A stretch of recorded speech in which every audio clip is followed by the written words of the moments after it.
सभी प्यारे विद्यार्थियों का मेरे YouTube चैनल पर स्वागत है। उम्मीद करता हूँ कि आप सभी बहुत अच्छे से होंगे और आप सभी की पढ़ाई बहुत अच्छे से चल रही होगी। प्यारे विद्यार्थियों, आज हमारा अध्याय 1 विद्युत क्षेत्र एवं आवेश का एंडिंग है। आज हम गॉस के अनुप्रयोग को पढ़ेंगे। उम्मीद है कि आप सभी विद्यार्थी वीडियो को बहुत अच्छे से देख रहे होंगे और अच्छे से पढ़ाई कर रहे होंगे। ठीक है, तो चलिए आज हम जो है लेक्चर को आगे बढ़ाते हुए हम आज गॉस के अनुप्रयोग को हम देखते हैं। गॉस के प्रमेय का हम अनुप्रयोग, ठीक है, गॉस का अनुप्रयोग। ठीक है जी, चलिए स्टार्ट करते हैं। पहला हम यहाँ पर बनाएंगे सरल रेखीय चालक का, ठीक है, या रिजु रेखीय बोलते हैं इसको। सरल रेखीय चालक पर विद्युत क्षेत्र की तीव्रता क्या करनी है, ज्ञात करनी है। ठीक है, सरल रेखीय चालक पर। ठीक है जी, चलिए स्टार्ट करते हैं, समझेंगे ध्यान से। देखिए ये क्या है, एक अनंत लंबाई का तार है जिसे मैंने क्या बोला है, एल। ठीक है, इसको हमने क्या दिया है, प्लस क्यू चार्ज दिया है। क्या दिया है जी, प्लस क्यू चार्ज दिया है। और देखिए जब ये इसको आवेश देने पर क्या है, इसके चारों तरफ क्या है, एक विद्युत क्षेत्र उत्पन्न हो जाएगा। ठीक है, तो मैं मान लेता हूँ यहाँ पर एक, देखिए गॉस क्या है, गॉस का प्रमेय क्या था, बंद पृष्ठ पर था। तो बंद पृष्ठ पर था तो यहाँ पर मैं क्या करूंगा, एक बंद पृष्ठ की कल्पना कर लूंगा।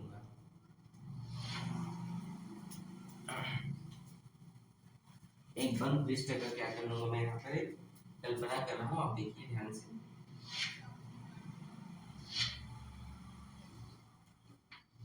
ये बंद पृष्ठ का मैंने क्या किया, यहाँ पर कल्पना किया हुआ है। इस पृष्ठ का नाम है S1 दिया हूँ, इस पृष्ठ का नाम S2 है और इस पृष्ठ का नाम क्या है जी, S3 है। ठीक है, आगे चलिए देखते हैं और समझेंगे। मैं जो है इसका आवेश घनत्व जो है लैम्डा दिया हूँ, और यहाँ पर जो है ये जो पृष्ठ है इसकी जो है लेंथ, इसकी जो है लंबाई मैंने स्मॉल एल माना है। ठीक है, और यहाँ पर इस पृष्ठ की जो त्रिज्या है इसे मैंने स्मॉल आर माना है। मुझे इस पृष्ठ पर क्या करना है, विद्युत क्षेत्र तीव्रता क्या करनी है, ज्ञात करनी है। ये ई पृष्ठ, ठीक है, इस बिंदु पी बिंदु पर मुझे क्या करना है, विद्युत क्षेत्र तीव्रता ज्ञात करना है। ठीक है, तो जैसे जैसे बोला गया है आप उस तरीके से आप लोग लिखेंगे।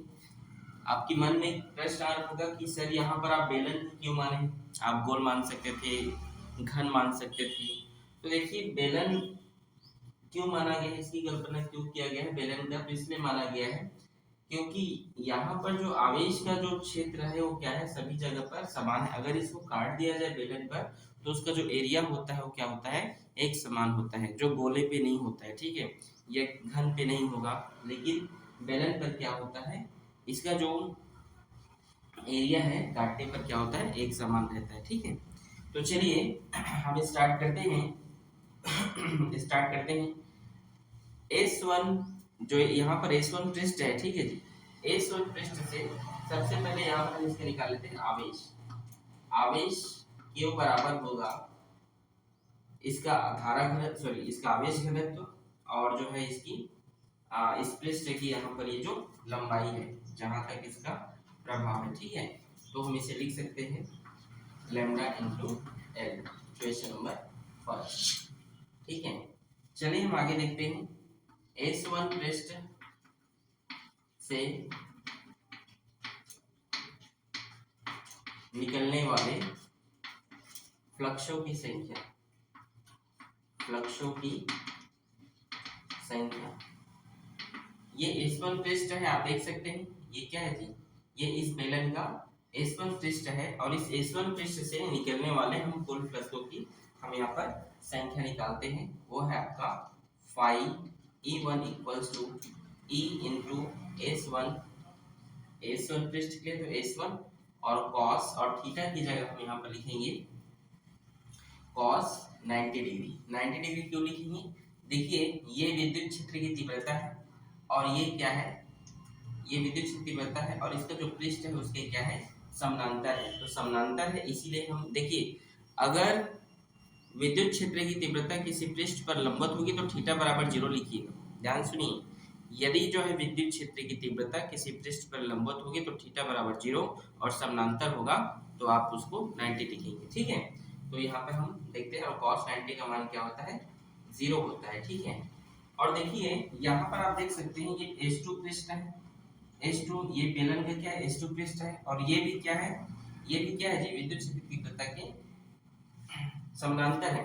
तो S1 और यहाँ पर ऐसे लिख लीजिए S1 और S2, S1 और S2 पृष्ठ से निकलने वाले फ्लक्सों की संख्या वो क्या होगी, 0 होंगी। चलिए एक बार और लिख दे रहा हूँ इसको, ठीक है, या यहीं पे लिख देते हैं, ज्यादा करने की जरूरत नहीं है। चलिए लिख देते हैं, ठीक है। S2 पृष्ठ से निकलने वाले तो इसको आप फाई E2 मान लीजिए, फाई E2 ES2 और ये cos 90 और यहाँ पर क्या होगा, ये 0 होगा। क्यों 0 होगा, क्योंकि 90 का मान क्या होता है, 0 होता है, तो पूरा वैल्यू गुणा होने पर 0 होगा, ठीक है। चलिए अब हम देखते हैं S3 पृष्ठ पर निकलने वाले फ्लक्सों की संख्या, ठीक है, निकलने वाले फ्लक्सों की संख्या। तो ये है आपका S3 पृष्ठ, हम यहाँ पर मानते हैं फाई E3 और S3 और cos 0, थीटा का मान यहाँ पर 0 क्यों है, क्योंकि ये बेलन है, आप सभी जान रहे हैं, ठीक है। और यहाँ पर इस पृष्ठ पर क्या है, विद्युत क्षेत्र तीव्रता क्या है जी, लंबवत है। तो मैंने कहा यदि किसी पृष्ठ पर विद्युत क्षेत्र तीव्रता क्या है, लंबवत है, तो क्या होगा, cos का मान फिर थीटा का मान क्या होगा, 0 होगा। तो आगे आप देखिए यहाँ पे, आगे हम यहाँ पर क्या लिख सकते हैं, phi E3 equals to cos 0 का मान 1 होता है। तो यहाँ पर यहाँ पर S3 क्या है, पृष्ठ है, और बेलन का वक्र पृष्ठ क्या होता है, आप सभी जानते हैं, वो होता है 2 पाई RL, ठीक है। cos 0 का मान 1 होता है, तो 1 को लिखने की जरूरत नहीं है, ठीक है। अब यहाँ पर हम क्या निकालेंगे, कुल फ्लक्स निकालेंगे, ठीक है। कुल फ्लक्स कैसे निकालेंगे, इन सभी फ्लक्सों को हम क्या कर देंगे, जोड़ देंगे, ये वाला फ्लक्स, ये फ्लक्स और ये फ्लक्स को क्या करने पर, जोड़ने पर, ठीक है। तो फाई E इक्वल्स टू, जब इसको हम जोड़ देंगे तो 0 0 तो 0 छूट जाएगा, ये क्या होगा यहाँ पर, E इंटू 2 पाई RL, ठीक है। अब गॉस के प्रमेय से, गॉस का प्रमेय हम जानते हैं क्या होता है, गॉस का प्रमेय होता है phi E equals to Q by epsilon naught. Phi E का मान ये यहाँ पर गिवन है, लिख दीजिए E into 2 pi RL equals to, q का मान यहाँ पर देखिए लैम्डा इंटू L और यहाँ पर एप्सिलॉन नॉट, ठीक है। ये L से ये L कट जाएगा, विद्युत क्षेत्र की तीव्रता ज्ञात करनी है, E equals to lambda by 2 pi R epsilon naught. यही क्या है, इसके लिए विद्युत सरल रेखीय चालक के लिए विद्युत क्षेत्र की तीव्रता का क्या यह सूत्र है, बहुत ही इजी है, अच्छे से देखिए और इसको समझिए, बनाइए, ठीक है। नोट करिए, इसे स्क्रीनशॉट ले लें। इस प्रकार हम दूसरा देखेंगे, गॉस के अनुप्रयोग का दूसरा जो है, आयताकार चादर या समतल चादर पर विद्युत क्षेत्र की तीव्रता ज्ञात करेंगे, ठीक है। चलिए ज्ञात करते हैं। आयताकार चादर पर यह समतल चादर पर लिख लीजिए, ठीक है। समतल चादर पर विद्युत क्षेत्र, समतल चादर पर क्या है, विद्युत क्षेत्र की तीव्रता क्या करेंगे जी, ज्ञात करेंगे, ठीक है। चलिए देखते हैं, ये पृष्ठ है, एक समतल चादर है, ठीक है। इसके इस पॉइंट, इस पर एक बिंदु P है, जहां पर मुझे क्या करना है, विद्युत क्षेत्र की तीव्रता ज्ञात करना है, ठीक है। इसे मैं क्या कर रहा हूँ, एक बेलन पर जो है, इस तरीके से एक बेलन पर, एक बेलन के अंदर क्या करता हूँ, इसको रख देता हूँ, ठीक है। आप देख लीजिए, और ये देखिए इस तरीके से, ये जो है समतल चादर है, तो ये जो बेलन है, मतलब ये बेलन की हमने क्या किया, यहाँ पर एक कल्पना किया हुआ है, आप समझिएगा। ये क्या है, यहाँ पर इसको आवेश दिया गया है, ये इसका अनुप्रस्थ काट का क्षेत्रफल क्या है जी, A है, और यहाँ पर हम इसका पृष्ठ घनत्व हम मान सकते हैं सिग्मा को, ठीक है। देखिए इस पृष्ठ को मैं जो है S1 बोलूंगा, ये पृष्ठ हमारा S3 होगा, और ये वाला पृष्ठ हम क्या मान रहे हैं, इसे हम S2 मानना है। ठीक है, देखिए एक चादर है जहां पर आप ये भी समझ सकते हैं कि r दूरी पर, ठीक है, r दूरी पर क्या है, एक एक बिंदु P है जहां पर मुझे क्या करना है, विद्युत क्षेत्र की तीव्रता क्या करनी है, ज्ञात करनी है। उस पृष्ठ को मैंने क्या नाम दे दिया, उस पृष्ठ को मैंने S1 नाम दिया है। उसके अनुप्रस्थ काट का क्षेत्रफल A है जी। इसमें पृष्ठ घनत्व क्या है, यहाँ पर सिग्मा है। ठीक है, इस तरीके से क्या करना है हमें इसे इसके कैलकुलेशन में, इसके डेरिवेशन में बनाना है। चलिए स्टार्ट करते हैं इसका कैलकुलेशन। इसका हम गणना करते हैं। तो देखिए सबसे पहले S1 और S2 ये दोनों पृष्ठों के लिए मैं क्या कर रहा हूँ, निकाल रहा हूँ। ठीक है, तो एक एक करके निकाल देता हूँ। चलिए एक एक करके निकालता हूँ। ठीक है, सबसे पहले इसका आवेश घनत्व जो है, इसका जो आवेश है वो है सिग्मा इनटू इसका एरिया ए। ठीक है, इसको मैं मान लेता हूँ इक्वेशन फर्स्ट। ठीक है जी, आगे देखिए S1 पृष्ठ से निकलने वाले, S1 पृष्ठ से निकलने वाले फ्लक्सों की संख्या, किसकी संख्या, फ्लक्सों की संख्या क्या है, वो फ्लक्सों की संख्या क्या है इसमें, तो देखिए वो है phi E1 equals to E S1।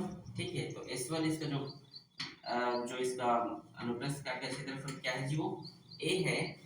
और यहाँ पर हम लिख सकते हैं cos 0, cos 0 क्योंकि विद्युत क्षेत्र की तीव्रता है और इस पृष्ठ पर क्या है, वह लंबवत है। ठीक है, तो आगे देखिए phi E1 equals to EA, क्योंकि cos 0 का मान क्या होगा, 1 होगा। ठीक है, इसी प्रकार S2 पृष्ठ के लिए, S2 पृष्ठ के लिए अगर हम बात करें तो उसके लिए वही होगा फाई E2 इक्वल्स टू ये cos 0, phi E2 equals to ये cos 0 का जो मान होगा वो क्या होगा, यहाँ पर ये होगा। ठीक है, आगे देखिए S3 पृष्ठ के लिए हम देखते हैं। S3 पृष्ठ के लिए, तो S3 पृष्ठ के लिए हम चलिए बात करते हैं। Phi E3 equals to E, और ये S3 पृष्ठ है EA, और ये cos, और इसके क्या है जी, यहाँ समानांतर है, मतलब cos 90। ठीक, और cos 90 का वैल्यू क्या होता है, 0 होता है। और आप जानते हैं हमारा अगला स्टेप क्या होता है, इन सभी फ्लक्सों को क्या करते हैं, जोड़ते हैं। ठीक है, क्या करते हैं, कुल फ्लक्स निकालेंगे। तो कुल फ्लक्स कैसे होगा, यहाँ पर हमारा फाई ए इक्वल्स टू 0, ई ए जुड़ेगा तो क्या होगा जी, 2EA, ये 0 को, ठीक है, रहने देते हैं, 0 को जोड़ने पर कुछ नहीं होगा। ठीक है ना, आगे देखिए गॉस की प्रमेय से हम जानते हैं, गॉस का प्रमेय क्या है, आप सभी देखिए गॉस का प्रमेय जानते हैं, फाई ई इक्वल्स टू होता है क्यू बाई एप्सिलॉन नॉट। आगे देखिए यहाँ पर देखिए फाई का मान यहाँ पर देखिए क्या है, 2EA इक्वल्स टू, यहाँ पर क्यू का वैल्यू क्या है, यहाँ पर देख सकते हैं सिग्मा इनटू ए। इस तरीके से आप यहाँ पर लिखिए इसे, और यहाँ पर एप्सिलॉन नॉट का एप्सिलॉन नॉट। ठीक है, विद्युत क्षेत्र ये निकालना, इनको रहने देते हैं, बाकी सभी को हम क्या करते हैं, पक्षांतर कर देंगे। यहाँ से ए और ये क्या होगा, कट जाएगा, तो सिग्मा बाई ये दो इधर चला जाएगा, 2 एप्सिलॉन नॉट। ये क्या है, इसके लिए विद्युत क्षेत्र की तीव्रता है। ठीक है, बहुत इजी है, समतल चालक पर विद्युत क्षेत्र की तीव्रता सिग्मा बाई 2 एप्सिलॉन नॉट। ठीक है, तो ये बहुत इजी है, अगर आप थोड़ा प्रैक्टिस करेंगे तो फिजिक्स कठिन नहीं है। अगर आप मेहनत करने की इच्छा रखते हैं तो इसका स्क्रीनशॉट ले लीजिए। हमारा तीसरा स्टेप है गॉस के प्रमेय का। तीसरा हम देखते हैं, यहाँ पर गोलीय चालक पर विद्युत क्षेत्र की तीव्रता हम यहाँ पर क्या करेंगे, उसकी हम गणना करेंगे, उसे हम ज्ञात करेंगे। चलिए स्टार्ट करते हैं। ठीक है, चलिए तीसरा है गोलीय कवच पर या गोलीय चालक पर। ठीक है, गोलीय चालक पर चलिए हम देखते हैं। देखिए ये क्या है, पृष्ठ है गोलीय, इस बिंदु से यहाँ तक की दूरी, मान लीजिए यहाँ पर क्या है, इसको प्लस आवेश दिया गया है, और ओ से जहाँ तक आवेश दिया गया है उसकी दूरी को हम, उसकी त्रिज्या हम क्या मान लेते हैं, आर मान लेते हैं। ठीक है, आगे चलिए देखिए इसके कारण क्या होगा, इसके चारों तरफ क्या होगा, विद्युत क्षेत्र उत्पन्न हो जाएगा। इस तरीके से क्या उत्पन्न हो जाएगा जी, विद्युत क्षेत्र उत्पन्न हो जाएगा। और जहाँ पर इस बिंदु पर मुझे क्या करना है, विद्युत क्षेत्र की तीव्रता ज्ञात करनी है। ओ से इस पी तक की दूरी को मैं क्या मान लेता हूँ, आर मान लेता हूँ, मुझे यहाँ पर क्या करना है, विद्युत क्षेत्र तीव्रता ज्ञात करनी है। ठीक है, बहुत ही छोटा सा कैलकुलेशन है इसमें। ठीक है, इसमें एक ही पृष्ठ है, इसीलिए जो है हम सीधा फ्लक्सों की संख्या निकालेंगे। ठीक है, आवेश घनत्व पृष्ठ घनत्व निकालने की जरूरत नहीं। ठीक है, इसमें एक ही पृष्ठ है इसलिए। ठीक है जी, चलिए कैलकुलेशन स्टार्ट करते हैं। चलिए स्टार्ट करते हैं। फ्लक्सों की संख्या, फ्लक्सों की संख्या हम यहाँ पर निकालते हैं। Phi E equals to E D S cos theta. Phi E equals to E D S. D S क्या है, इसका पृष्ठ है, तो गोले का पृष्ठ क्या होता है, 4 पाई आर स्क्वायर, और कॉस का मान यहाँ पर क्या होगा, पृष्ठ पर क्या है, यहाँ लंबवत है, मतलब क्या होगा, 0।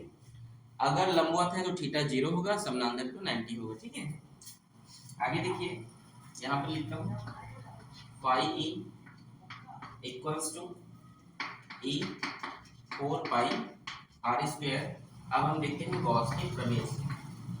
गॉस का प्रमेय देखिए क्या होता है, गॉस का प्रमेय वो होता है phi E equals to Q by epsilon naught. Phi E का मान देखिए E 4 pi R square equal to Q by epsilon naught, और आगे यहाँ पर आप लिखिए A equals to Q by, यहाँ पर देखिए लिख सकते हैं, ये गुणा में इधर जाएगा, क्या होगा, भाग में 1 बाई 4 पाई एप्सिलॉन नॉट, और ये क्यू बाई आर स्क्वायर। इस तरीके से क्या है, ये गोलीय चालक पर विद्युत क्षेत्र की तीव्रता है। ठीक है, अब गॉस के प्रमेय की सहायता से आप क्या कीजिए, कूलाम के नियम की उत्पत्ति कीजिए। ऐसा कई बार पेपर में आता है कि गॉस के नियम का उपयोग कीजिए या उसका प्रयोग कीजिए, उसके अनुप्रयोग का प्रयोग कीजिए, और उसकी सहायता से आप क्या कीजिए, कूलाम के नियम की उत्पत्ति कीजिए। ठीक है, तो हम कैसे करेंगे, मैं मान लेता हूँ यहाँ पर क्या है, क्यू नॉट, एक मैंने आवेश माना है। ठीक है, कूलाम के नियम की उत्पत्ति, कूलाम के नियम की व्युत्पत्ति यहाँ पर मैं करने जा रहा हूँ, ध्यान से समझिए। ठीक है, कूलाम के नियम की व्युत्पत्ति हम यहाँ पर करेंगे। देखिए यहाँ पर मैं क्या मान ले रहा हूँ, इस बिंदु पर मैं क्यू नॉट एक आवेश मान ले रहा हूँ। तो हम जानते हैं एक आवेश, यहाँ पर देखिए कूलाम के नियम की उत्पत्ति कर रहा हूँ, तो मैं यहाँ पर क्या करूँ, आवेश मान रहा हूँ कि यहाँ पर क्या है, क्यू नॉट आवेश है। ठीक है, तो हम जानते हैं F इक्वल्स टू क्या होता है, बल बराबर क्यू नॉट ई। ठीक है, आवेश गुणा विद्युत क्षेत्र की तीव्रता, F equals to q naught, और ई का मान आप देखिए यहाँ पर है। ठीक, क्या है, 1 by 4 pi epsilon naught q by R square. ठीक है, चलिए आगे देखिए, F equals to 1 by 4 pi epsilon naught, और ये q naught by R square, और यही क्या है, कूलाम की नियम। ठीक, यही क्या है, कूलाम का नियम है।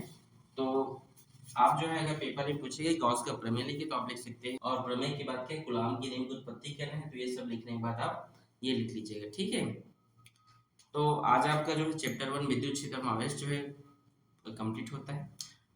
उम्मीद करता हूँ कि आप सभी को वीडियो अच्छा लग रहा होगा, और ज़्यादा से ज़्यादा इसे आप शेयर कीजिए और अच्छे से आप पढ़ाई कीजिए। Okay, thank you.